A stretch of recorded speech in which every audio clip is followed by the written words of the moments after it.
Hello and welcome to another episode of Fixed in Post. My name is Sean. And I'm Dave. And today we're going to be discussing Robert Eggers' The Lighthouse. Dave, if you want to give a short description of The Lighthouse. Sure. The Lighthouse is a 2019 psychological horror thriller film starring Willem Dafoe and Robert Pattinson. It is the story of two men who are tending a lighthouse on a remote, tiny little island out in the middle of the Atlantic off the coast of New England. It's set in the 1890s at some time, and it's the story of a couple of guys who are stranded and slowly descend into madness, or possibly started out mad, and the situation exacerbates underlying madness. They only have one another to rely on, and the codependent relationship they develop quickly becomes detrimental to them both. There are themes of mythology and madness, psychosis, and a lot of homoerotic themes that crop up pretty prominently in this film, as well as themes of alcoholism and the nature of father and son relationships, and it is a thoroughly unenjoyable watch. Well, first I was going to say, yeah, you could make a separate Wikipedia entry of all the themes to this movie. So you didn't like this movie at all, huh? I thought that this movie was really well done, but I didn't like what it did. I think that it set out to achieve a certain goal of making the audience feel off-put. I thought that it was this is a film that wants its audience to be unsettled by what they're seeing, and I really liked a lot of what Robert Eggers did to make the film feel as though it was not only shot in the 19th century, but also not only was it set in the 19th century, but that it may have also been filmed in the 19th century. There's a lot of choices that are made from a cinematography perspective to make it feel like it's like an early days of film piece. And I really just I also thought that Willem Dafoe and Robert Pattinson were excellent. They're two of the best actors that are working today, and I thought they were both brilliant. It was a really interesting story, but it was just one that I had no interest in hearing. I really did not enjoy the process of sitting down and watching the film. I found it to be thoroughly unenjoyable. I think I may have even hated the experience. And I think there's, I think that ultimately the experience of sitting down and watching a film should be an enjoyable one. And I feel like the intent of the filmmaker here is to manipulate the audience into an emotional state that is uncomfortable. I think that there may be value in that from an artistic perspective, but it doesn't have a lot of value for me as an audience member, and it feels like it makes me feel like this film is pretentious and overindulgent, and I won't ever watch this movie again. I didn't like it. I thought just out of curiosity, how many times did you watch? I watched it once.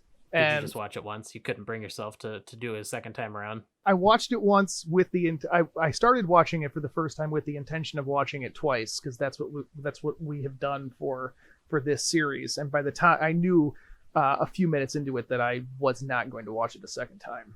It was Yeah. not an That's a little enjoyable too bad. experience I for think me. there's some value in watching this a second time, but yeah, I mean, if you really had that hard of a time with it the first time, maybe you just couldn't bring yourself to do it a second time. I understand that. Well, maybe we can talk a little about the stuff that you did like before we really get into the stuff you didn't. Um, like you already said, I mean, the production value for this movie is insanely good. There's some, immediately apparent decisions that Eggers made to really enhance the feel that he was going for with this movie. It's obviously it's immediately apparent, when you first start. It's black and white. The aspect ratio, I don't know if it's 4:3, but it's very square aspect ratio. It's not widescreen like, a traditional movie. And it really gives you that, it really enhances the claustrophobic kind of feel that he's going, because it's these two guys stuck together, that kind of descend into madness. And so even just like a small change like that, really enhances that feel that he's going for. And really, I think Andy shot the movie on 35 millimeter, which, like we were talking a little before the show started. No movie's getting shot on film anymore unless you're going for a very specific look, an authentic old look that film gives rather than digital. And you can feel it. You can feel that grainy look that digital just can't give you. But yeah, and I mean, being shot in black and white, I mean, that's such a specific skill to be able to light in black and white as opposed to color. It's just really different and it's really hard. And I thought this movie looked great. They did such a good job balancing the light and the dark, giving a lot of scenes a lot of contrast. I don't know what you thought about that. Well, I recognize that it was extremely difficult to light. There was an interview that Robert Pattinson did on NPR, I think during the press tour for this movie, and he was talking about the because they were using uh, uh, uh, I don't know if it was because they were shooting on 35 millimeter film or if it was because they were using like vintage 1930s lenses to do to film the movie, but they really needed to overexpose. The lighting needed to be so bright in order for it to come through the way that they wanted it to. That both he and Willem Dafoe had trouble seeing one another during their scenes because it was so bright in the room. They couldn't use any natural light to get the effect that they wanted to, and so I think it goes to the. You can see that this was clearly an arduous process to create this movie for the actors and for the people behind the scenes. I know that there was a there was to sort of mirror what was happening in the story. Where they filmed in Nova Scotia, there was a storm that raged for like several days during production, and it made the whole process that much more difficult. So yeah, I liked the look a lot. It was it really it went a long way to helping to put me as an audience member into the shoes of these characters. Yeah, like that misery is really tangible between the how the actors probably really felt. They were always wet. Everyone was wet all the time. Yeah. Just like, I don't know what to ask because you didn't like it. Yeah. Well, I'll ask you. You seem to really enjoy this movie, so tell me about what your viewing experience was like and what about it was enjoyable for you. I mean, I'm a big David Lynch fan, so like right from the get go, I can tell like he was heavily influenced by those types of movies. Just between the unsettling, quiet, and the sound design in this movie was great. The kind of like the droning foghorn in the background, and the contrast between like those low frequency sounds and like really high pitch sounds, like when he's like screaming at the very end, just like really otherworldly, Yes. unnatural sounds. And you see that a lot in like David Lynch movies, and that just starts from the very beginning. And so I really like being transported to that kind of like, because you never know right from the get-go, you don't really know what's real and what's in the character's head for this movie. You're constantly Right. second guessing basically everything that's happening. You start to try you I think part of the problem is like watching these movies, I think it's natural to like kind of be um put into like puzzle solving mode where you're trying to decipher every Sure. little bit and try to make some sort of sense out of it. And I think that can be kind of problematic with movies like this because I don't know that that's the ultimate intent. I Right. think it's more. I think it's more about the feeling than literally what's happening or if something makes sense or not. Yeah, I think it's pretty clear that that there really are no answers to those questions, and that there's sort it, you know, this film is really very ambiguous about whether or not things are literally happening. Is it magic? Is he crazy? Does Willem Dafoe really have octopus arms? Right. There are Right. no there are not supposed to be any answers to that to those questions at And that's all. part of the And problem that Robert Patterson's character is even having. Like he's like it really felt like Willem Dafoe, what's his Thomas. Well, they're both named Thomas. I'll just call him Willem right, Dafoe. It's pretty clear that like Willem Dafoe is like gaslighting this guy from like the very beginning. Like he is constantly getting down on him for not doing his work, even though like you see him working, pretty much the whole movie. He's working his ass off. He's taking advantage of Robert Patterson. Willem Dafoe doesn't do a lick of work the entire movie. He's sitting up in the lighthouse all the time. He's right. telling him, kind of planting all of these fantastical stories in his head. And once the madness starts to set in, like he starts to kind of believe those tales.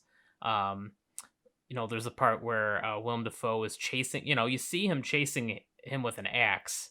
Like seconds later, he turns to him and he says, "You were chasing me with the axe." Now you can like chalk that up to like an unreliable narrator kind of a thing, but I don't know. I think Yeah, I really think that part of the point of the story was Willem Dafoe's character is just constantly gaslighting and taking advantage of this kid who just he this is his first time doing this job. He's never what are they called, wikis? Wiki.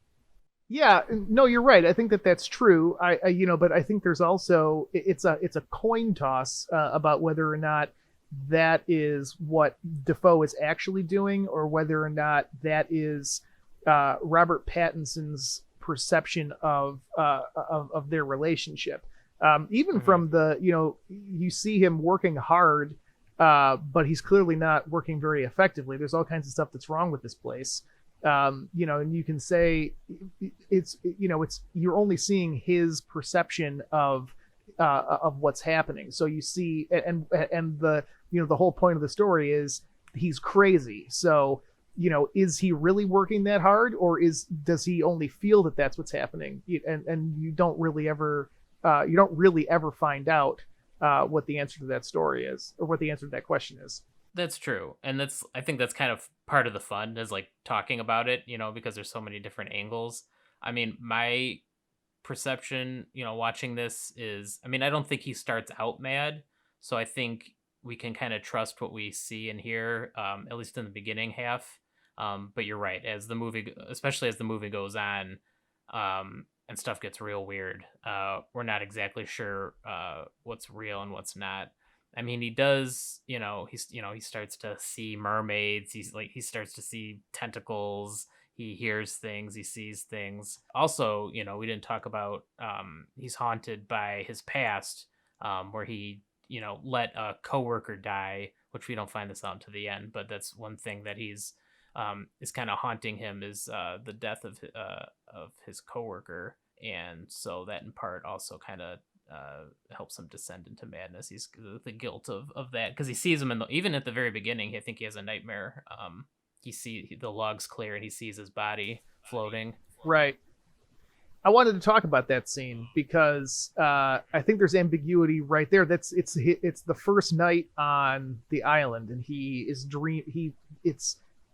scene is that he's dreaming that he sees the dead man in the water, and he wades into the water to try to save him.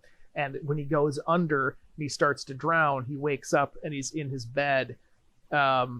I don't know if that's actually what happened, because it's supposed to seem as though the dream sequence is the the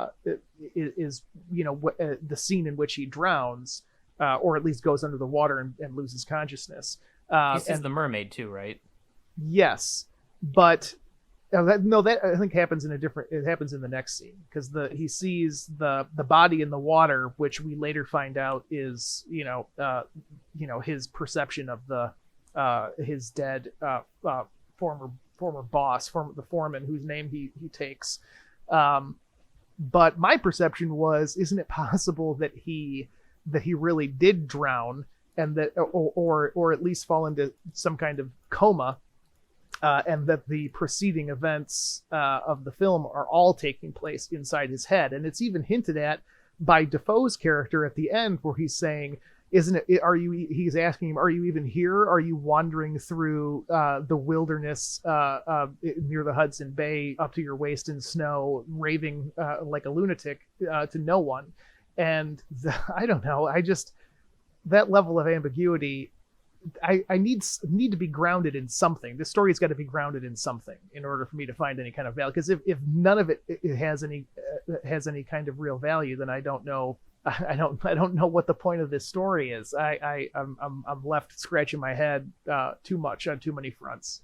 I did go to the film, and he does see the mermaid in that dream. The only reason I brought it up is because he had just found the little mermaid trinket in his mattress. Oh, right. Okay. And I think he's very impressionable, so I think that's kind of why that's important. But yeah, I mean, if you definitely need a concrete resolution or answer to things, then this is not going to be the movie for you, because you don't get that. But I think even saying that, I don't know, I think there's so much good going on in this movie. Like you said before, Willem Dafoe's performance is amazing. I think that he should have been at least nominated for something for this, because he plays like this hardened old sailor type, and it would have been so easy to, like, I could just see like a worse actor playing this part and just being like this comical caricature. Yeah. And he's like really good. I mean, he is in a sense, I think we were talking earlier and you remarked that Robert Pattinson's character even like calls him, does he call him a caricature or something like that? Yeah. Oh, yes. It's during his rant after he finds the report that Willem Dafoe has been writing about him, and he basically, like, he tells him that he knows he's been lying about his past as a seaman, and he's, I don't remember if he uses the word caricature, but he definitely talks about how he's taken calls on him a this persona. caricature or something, or a character or something like that. But like, and maybe that goes into your theory of, maybe this is all in his head. Like the only sailor type he knows is one like that, and that's all he can imagine up. I don't know, but to the extent in which Eggers did his research for writing the dialogue between these two guys, like, it's so authentic and real. It's just such a good job. You just really get transported to that place and time just hearing these guys. And I did end up watching The Witch. We were talking about that a little bit. Also directed and I believe written by him. And it's kind of the same thing. Like, he's clearly really into period pieces and tries to make them as authentic as possible. And you definitely get that with this. Like I said, the dialogue, all the set pieces, the look and feel of everything. You feel like you're in a lighthouse, for better or for worse. Speaking of the lighthouse, they built a 70-foot tall lighthouse just for this film, and I think that is they filmed at Leif Erikson Park in Nova Scotia in Canada, on in like another little rocky outcropping, and they there's a lot about this movie that is very immersive. Like, he definitely has a period in mind, and that he wants to convey. And I think the use of the period film and the period lenses, and the fact that they went like on location to a as opposed to filming like on a sound stage somewhere. Although I guess the indoor scenes were filmed in an airport hangar. But there's a lot about what they do to the actors and the people that are on set that sort of mirror what Robert Eggers wants the audience to feel too. And so there's a connectedness and an empathy that you're able to feel there. And it is like you said, it's very reliant upon the convincing performances of these two actors. And I think, they're only, other than the back of the head of the guy that dies and the guy the mermaid, I think it's other than those two, it's just Willem Dafoe and Robert Pattinson. Yep. And it's and the two guys leaving the lighthouse at the very beginning, who you don't even really see their faces. There's there's so much that's put on these two, and they do a brilliant job. But I don't know. I think for me it just sort of missed. It was pretty taxing as an audience member. It was not an easy film to watch, and it was hard to enjoy myself while it was taking place. Did you not? I mean, even just the scenes with them, I mean, just the dinner scenes alone, I think, are a hell of a lot of fun to watch, because they have such a good dynamic, good back and forth. And this movie is actually there's some good humor in this movie too. I don't know if you found it. The funniest scene in this movie is the scene when they're drunk. One of the scenes where they're drunk and they're Robert Pattinson is complaining about Defoe's cooking. And that's my favorite part too. He goes into this King Triton Greek theater speech. It's like this old sailor's curse on him. Yes, yeah, and then it cuts.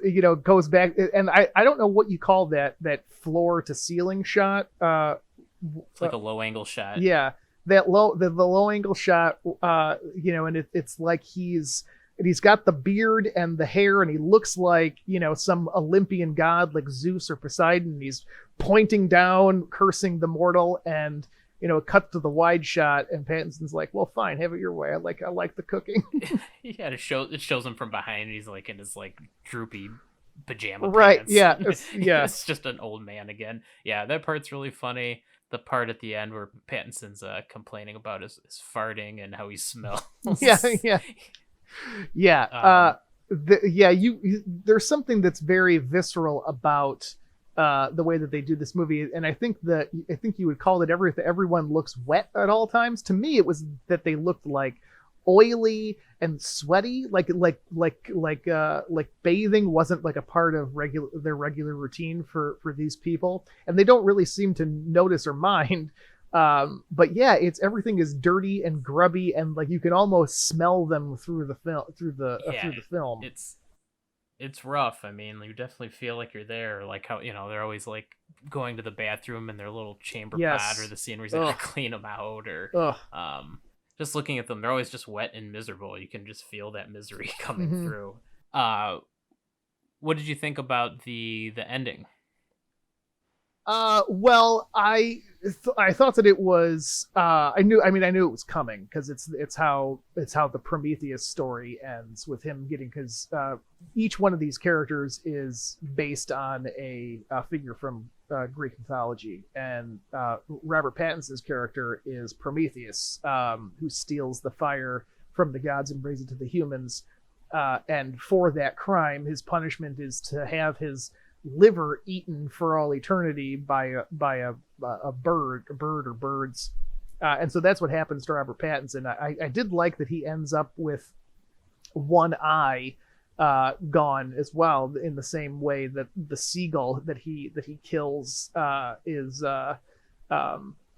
it only has the one eye too. I really liked and I did have the thought when he opens up the shutter and sees the light finally for the first time, and that look on his face, it kind of reminds me of the scene where they open up the briefcase in Pulp Fiction, and the soul of Marcellus Wallace is in there, and then he I really liked the distorted nature of the sound of him screaming at the end, and just oh yeah, that's great, just how disassociated with reality this person has become, and there's no way for you as the audience member to know exactly what's happening now, because the last tether of to reality has been severed, and now it's even harder to understand what's happening. And but I thought it was good. I liked I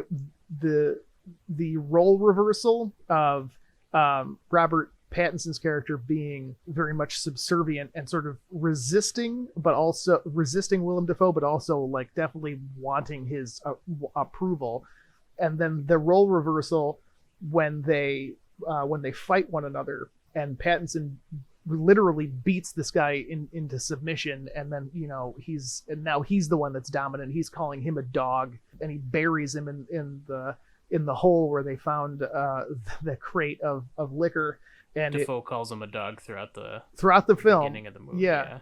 And so he has now usurped that dominant role, but he is still taking the lesson from Defoe about how to act, because he's using the same term that he used, and he falls prey to the same temptation in the Lighthouse. And you can see Defoe's character throughout the film being locked away in the lighthouse chamber by himself and doing all kinds of weird stuff up there. That's clearly Robert Pattinson has fallen prey to the same thing, and has taken those lessons, but hasn't really learned the lesson from that. Does that make sense? Yeah, sure. I just wanted to do a call back just to what you're saying about the very end where he's getting picked apart by the seagulls. I don't know if you caught it because you saw it one time as opposed to twice, but there's some foreshadowing on that when he's painting the lighthouse. Did you catch that? Oh no, I did not. Well, when Willem Dafoe is kind of holding him with a rope as Robert Pattinson is painting the lighthouse, and he gets dropped and he falls and he kind of gets knocked out for a short amount of time. And when he wakes up, he's covered in white paint, and the bird is picking at his clothes. And it looks similar to like when he's on the beach at the very end dying and he's getting picked apart by the birds, and he's got all the bird shit out because the birds are pooping on him, so he's got all this white all over him. So it's like it's kind of foreshadowing how the movie's going to end as he gets dropped from the lighthouse. I was going to say too, I mean, there's a lot of theories that you can have about what he sees in the lighthouse. Did you have any theories on that? Oh, you mean what he sees inside the Yeah, light? what's he see? Well, I think he sees the something that's totally dissatisfying. The realization that he has is that he has put all of this obsession and all of this effort into something that he now realizes is totally not worth his time, and that's what finally severs the last shred of sanity that he has. And the howling, that distorted howling, is outpouring of frustration at the fact that he has squandered the second chance that he set up for himself. That he's gone literally to the ends of the earth trying to escape who he was and what he did, and he has found himself in exactly the same position, and it's all his fault again. And I think that's what he realizes when he sees the light. Yeah, I think a similar thing. I think he opens it and he just sees a light and he realizes that, everything he's been seeing and thinking for the past few weeks mostly been in his head. There's nothing interesting in the lighthouse, and I think he throws himself down at the end to killing himself. Yeah, I think that's an interesting point, because as I was watching him tumble down the stairs, I kept thinking, you could stop yourself. Like, it does, Yeah. Come on, like, Plenty put of a hand up. opportunity. Yeah, plenty of opportunities to reverse the course there, and he didn't do it. And maybe the thing that that he's really realizing is that the only thing that was interesting or extraordinary and really worth his time was the thing that he just killed and buried at the foot of the lighthouse in Willem Dafoe, and that relationship was really the only thing that was the thing that was actually was most valuable, and he ruined it. Part of the thing that drove him mad, Willem Dafoe's character, I think, is a big hypocrite. I think, at the very end, he gets to read everything in his book, what he's been writing, and he says, Pattinson's lazy. I think Defoe's character is actually lazy when he just Yes. sits in the lighthouse and does anything. He even remarks that you know he caught him. He knew he was like masturbating in Yeah. the shed one time, and he marks that down. Yeah. But Pattinson caught him doing it up in the lighthouse. Like he does the same sort of stuff. Willem Dafoe is a alcoholic. He's and he specifically says like we're not allowed to be drinking on the job. Pattinson like Mm-hmm. rejects him like the entire time. He's like, no, we're not allowed to do this. We're allowed to do this. And finally, he gets him to do it. So and at the same time, he idolizes his character. So to finally see, there's nothing up in the lighthouse. Everything this guy said was a lie, and he's projecting all of his terrible traits onto me. I think really crushes him at the end. Yeah, I think that that's true. I think that if that supports the when I was watching this movie, it seemed as though these two characters were sort of like a young and old version of the same guy. Like they have a lot of the same character flaws, and it's the reason why they at times are revel in one another's company, and other times they are very aggressive toward one another. It's Maybe like it's no accident they share the same first name. that's right. That's right. They're both named Thomas, and it's also do they really share the same first name? Because Pattinson's character changes his at least once. You don't even and the fact that they don't even ask one another's names until the third act of the film. And when you realize when he goes, I don't even know your name. And then as the audience member, you go, how do you not know you've been there for weeks. You never thought to ask his name. So there's a everything about this movie is surreal. And I think for me, I need to have one foot on the ground. There needs to be something around which the surrealness can pivot. Because if there's nothing to anchor me as an audience member, it's too easy to get lost.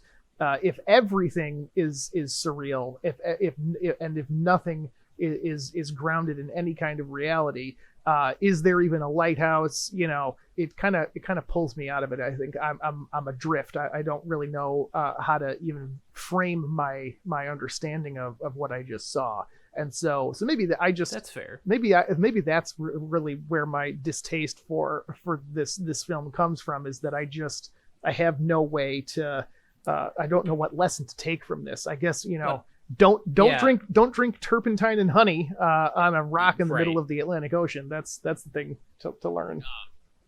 And I get what you're saying, and I think, but really, if you're gonna pull that kind of stuff in a movie, it might as well be a movie about madness. Fair enough. Yeah. But yeah, well, going back to what you said about the turpentine and honey, you brought up some themes at the beginning of the show. Alcoholism is one, definitely, and homoeroticism is definitely another. I was reading an interview with Eggers, and I guess he wanted to put, or maybe they shot it and they took it out, I can't remember, but it was a shot of the lighthouse is definitely a phallic symbol, and I guess they were going to superimpose like a penis on top of it, but the financiers made them take it out. Yeah, I don't think they ever ended up shooting that scene, but I think I read the same thing. It's too bad. And that even that's floating around somewhere. Yeah, right. Yeah, I think they were get a they were director's saying cut Blu-ray. Yeah, it's in Egger's personal collection. It's supposed to be like the lighthouse itself was moved, like it moves into the frame in the same way that like a penis would become erect, right. And that it would be next to would be superimposed next to Robert Pattinson lying down. And I don't know, I'm not sure if he was supposed to be nude in that scene as well, but I don't think it needed that. Those themes are pretty overt, and that I think would at least I think the financiers of the film thought that would have been too explicit or excessive. There's the scene where Dafoe and Pattinson are slow dancing with each other after getting drunk. Yeah. And then they almost kiss. And then they fight. Yeah. And then they pass out drunk. And they have several conversations about the women that they've been with, and they're clearly, there's like a lot of shame and regret wrapped up in the stories of like the lives that they have left to come here, and that might be evocative of just the fact that like both of them have clearly messed up whatever lives that they had on the mainland, which is why they're have elected to be out here in the first place. But Defoe talks about having had a family, but it's also sort of revealed at the end that everything that he's said about who he was and what he's done has been, at the very least, a half truth. Specifically, how he got his peg leg. Right. Yeah, he has a couple of conflicting origin stories that he tells, and then forgets what he lied about because he's drunk all the time. Did you read anything about what the true story this is based on? Small's Lighthouse. Oh, the Poe story. I heard that it was that when this was written by the two Egger brothers, Max and Robert, and I guess the original screenplay was supposed to be a lot more closely tied to the short story by Edgar Allan Poe, but that the final script doesn't really have much to do with it at all. That's the extent of my knowledge on that subject. Okay, because I didn't know anything about the Poe story. I just know that there was like a real life story that happened that it's loosely based on. It was called Small's Lighthouse. Basically, these two guys, they ended up getting stranded, and one of them died due to illness, and the other guy didn't want them to suspect that he had murdered him, so he like refused to bury him, so he just kept him in the house with him the whole time. And then he slowly started to decompose, and so he made like is this how the Poe story goes? No, I don't. I no, it's not at all. Well, he slowly starts to decompose, and then he like makes like a makeshift coffin and like puts it outside, and then the storms got so bad it blew the box apart, and he could see the body outside, and it was like waving at him because the wind was blowing him. Oh. So needless to say, this guy left all sorts of fucked up. So it's based on that. Well, that's maudlin. Yep. It's very unsettling. And I guess since that incident, it became standard practice to send 3 people instead of 2 people to a lighthouse. Yeah, well, good call. A Lighthouse Association of America making the good calls there. Did you? I mean, you're a big history buff. Did you get anything out of this movie in that regard? Well, I don't know. You can just say no. It's fine. I really liked the period dress was good. I guess they use period authentic fabrics, this muslin style cotton that was all the rage in New England in the 1890s. I liked and this isn't necessarily like a period piece specific thing, but the fact that you could change your name and move to a new town and be a completely different person and have that a second chance very readily accessible is something that I think is very ingrained in the story of what it is to be on the American frontier at that time. And even though this is not the frontier, it's the Atlantic Ocean in the 1890s, there's this sense of wilderness, this sense of the place where they are is tangentially tethered to society and community, but they're pretty much on their own. And I think that there's something that's really evocative of a lot of stories that Americans tell about themselves that's wrapped up in this. And this is an example of a second chance that goes wrong. But I think that those are themes that pop up a lot in the stories that we tell about ourselves. You should definitely check out The Witch, also by Eggers. It's very similar in the sense that he does a lot of research and he does a really good job working on period pieces, but it's a little more it's less how do I want to say it's more grounded in reality. I mean, it's about I wouldn't say reality, but it's not as open for interpretation as maybe this movie was, so maybe it'll be more to your liking. It's more grounded in realistic cinematography choices. It looks and feels more like a traditional movie. I mean, what's happening in front of you is what's happening. This movie's like you described it as more of an art house movie. I wouldn't call The Witch that. it's a horror movie. It's a period piece. But what you see is kind of what you get with it. So maybe you'll like that a little better. We've been talking too a lot about how we wanted to spend this October focusing on horror movies, movies that use the emotion of fear to establish a link between character and audience. And the two movies that we've used so far are not traditional horror movies from a contemporary perspective. And I wanted to get your take on sort of the nature of fear and the role that it plays in this movie, and how it differs from a lot of what you might see, of mass produced horror movies that are around today. Yeah, I mean, I think most horror movies base their fear upon the fear of being physically harmed or killed. Mm-hmm. Like traditional slashers. Sure. In this movie, it is not that. I mean, most of this movie is just the fear and anxiousness of being stuck with somebody who you can't fully trust, who may, like I said, Willem Dafoe's you can't tell if he's gaslighting him, or maybe Robert Pattinson is lying to himself. He's delusional himself. And his mental state just kind of, devolves from there. Like I said, it's claustrophobic. They're stuck on this island together.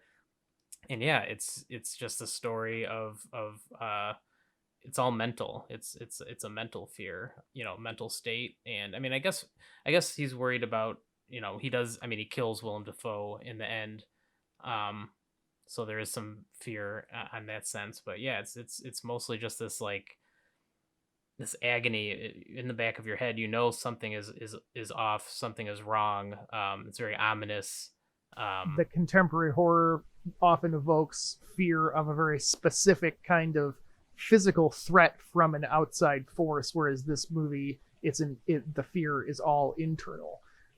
Even as an audience member, I felt as though, Eggers is making a movie about two guys that have been abandoned on an island, and that's sort of how I felt as an audience member. I felt like I had been abandoned on an island in the middle of nowhere. Help! I'm stuck with this movie Make it for stop. 2 hours. Well, yeah, I don't know. Was there any other thing you wanted to talk about, bring up? Any other scenes? No, I have said everything that I want to say and more about this film. How about you, Sean? Do you have anything else you want to say about this movie? But I won't put you through it. No, I think I'm good. I really recommend this movie. You do not. I think this is the first movie we've disagreed on, so that's kind of fun. Yeah, I have to say, I thought this movie was really good, and I hated it. So I don't know if I recommend this movie or not. It's good. It's very well done. I think I am. I'm glad that this movie is in my my rear view mirror.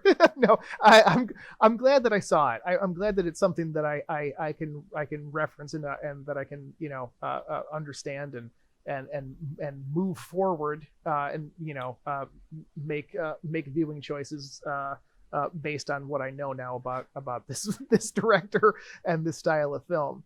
But I thought it was really well done. I think if you're a movie fan and a horror fan in particular, or even if you're a fan of expertly executed character pieces, this is well done. It's a good movie. I just didn't really like the time that I spent watching it, which I guess is maybe counterintuitive, but that's how I feel. Yeah. Well, I think if anything, this movie is worth a watch just to see the performances, because I think they were just fantastic. They did such a good job. All right. Well, with that, I think we'll wrap it up. For next week, we were talking a little bit about what we wanted to do, and I think we landed on the Babadook. Mm-hmm. Does that sound right? Yeah. So that's what we're gonna do. Terrible next week. tease. Join us next week when we will be reviewing the Babadook.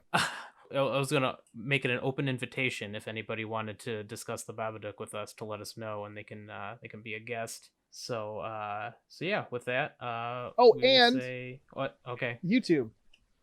Oh yeah, we put all of our older episodes, the stuff we did 3 weeks ago. All all our older episodes on YouTube. So, if you want to look back at any stuff that's not currently available on SoundCloud, we're going to just be hosting all our older stuff on YouTube. So yeah. So with that, this has been a podcast. Hope you liked it. Goodbye. Bye.